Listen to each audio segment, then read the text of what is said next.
बारिश खिड़की पर कीलों की तरह गिर रही थी। राघव अपनी पुरानी कार में हाईवे 46 पर चला जा रहा था। एक ऐसा जंगल घिरा हाईवे जहां नेटवर्क नहीं आता और रात में कोई इंसान नहीं दिखता। 6 घंटे लगातार ड्राइव करने के बाद उसकी आंखें जल रही थी। नींद सिल पर चढ़ चुकी थी। तभी बारिश के बीच एक बोर्ड दिखा, हिल साइड मोटेल, कमरा खाली है। मोटेल आधा टूटा फूटा, अंधेरा और वीरान लग रहा था, लेकिन इस वक्त राघव को बस एक बिस्तर चाहिए था। रिसेप्शन में सीलन, गीली लकड़ी और सिगरेट की बदबू तैर रही थी।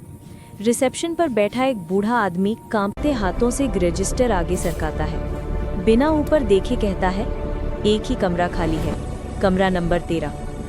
राघव ने साइन किया। चाबी देते समय बूढ़ा उसके हाथ को 1 सेकंड ज्यादा देर तक पकड़कर रखता है। बहुत धीमी आवाज में फुसफुसाता है, अगर रात में कोई दरवाजा खटखटाए मत खोलना। राघव सिहर गया। उसने पूछा, क्यों? बूढ़ा जवाब नहीं देता, बस ओपन का बोर्ड पलटकर क्लोज्ड कर देता है। कमरा छोटा था, एक पीली सी ट्यूबलाइट, चरचराता हुआ बिस्तर और खिड़की पर हटे हटे से पर्दे। बारिश थम गई थी। कमरे में एक भारी सन्नाटा भर गया। लेटते ही राघव की नजर दरवाजे पर पड़ी। छेद को बाहर से किसी ने टेप से ढक रखा था। अजीब बात यह थी कि इसे अंदर से नहीं, बाहर से चिपकाया गया था। किसने और क्यों? राघव ने टेप हटाया। छेद से दिख रहा गलियारा बिल्कुल काला था, लेकिन एक साया दिखाई दे रहा था।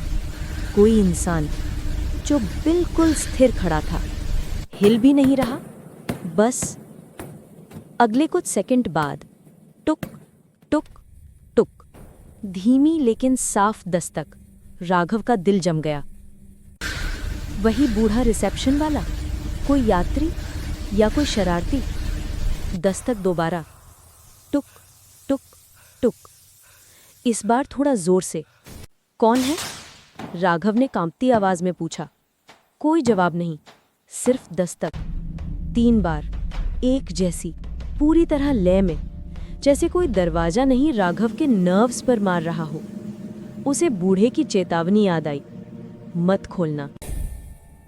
करीब 1 मिनट तक दस्तक जारी रही, फिर अचानक बंद। सन्नाटा। राघव का गला सूख गया। उसने हिम्मत करके दोबारा पीप होल से झांका। गलियारे में वही साया, अब पहले से ज्यादा पास खड़ा था, बस कुछ इंच दूर। इस बार राघव एक बात साफ देख पाया। साये का चेहरा कैमरे की तरह सीधा पीप होल पर लगा था। कोई हाफ भी नहीं रहा, कोई ब्लिंक भी नहीं, बस देख रहा था। तभी कमरे के फोन की घंटी बजी। राघव ने कांपते हाथ से फोन उठाया। उधर वही बूढ़े की डरी हुई फुसफुसाहट थी, कमरा बंद रखो, कमरा तेरा पिछले 5 महीनों से खाली है। जो तुम्हारे दरवाजे पर है वो इंसान नहीं है। फोन कट गया। राघव धीरे धीरे दरवाजे की ओर देखने लगा, और तभी दरवाजे के उस पार से एक आवाज आई, बहुत धीमी, बहुत पास। मैं अंदर आ जाऊं? लाइट्स झपकी, कमरा अंधेरे में डूब गया। कहानी यहीं खत्म नहीं होती, लेकिन जो हुआ वो सिर्फ दरवाजे के दोनों तरफ मौजूद 2 ही चीजें जानती हैं।